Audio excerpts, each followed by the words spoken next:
Let me tell you the secret to bouncing back.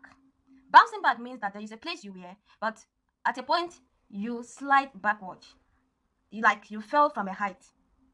Anyone who has fallen from a height before and you want to bounce back, you need something. First of all, you need to define all the things that got you down. After you have defined all these things could be situations, it could be people, it could be crisis. Crisis could be health crisis, it could even be war.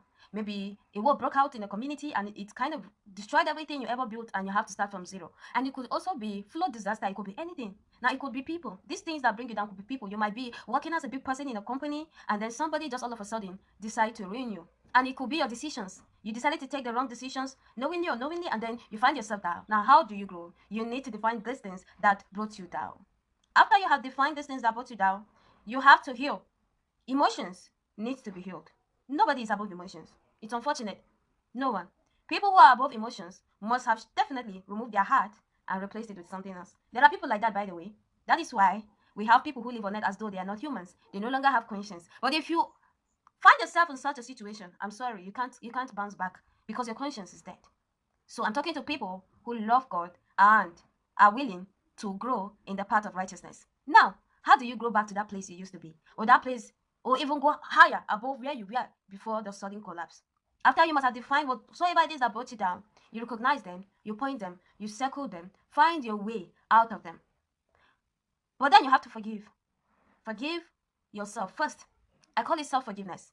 Because most of the times, even if you didn't put this pain on yourself, you find it hard to forgive yourself for opening the space for those people that came to your life to inflict those pains on you. So you have to try and forgive yourselves first because you didn't know. If you knew, you wouldn't have let anyone come sit in your heart to tear you apart. Now, you wouldn't even allow people come close to you to tear you apart. Remember the time of Jesus? Judas was there. Okay? So there are Judases everywhere. You need to know this. And then, after you must have healed, which is the first thing, you forgive yourself, which is the second thing. The third thing is to forgive the parties involved. Now, that doesn't mean you have to bring them closer. No. It means that once you forgive them, the things they did to you that held you down will no longer hold you. So you can now strive to rise with the right people around you, on the right path, going to the right place. Okay? So, that is that. Now, if I know exactly what it is that brought you down, I would have been more specific. But then, this one, we generalize this topic because it could be anything. It could be natural disaster. It could be people. It could just be anything. So just make sure you heal, forgive yourself, forgive others, and do not procrastinate. Start again. Start again. Do not be hopeless. Never give up. Do not give up.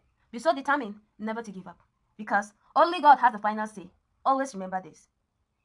See you at the top.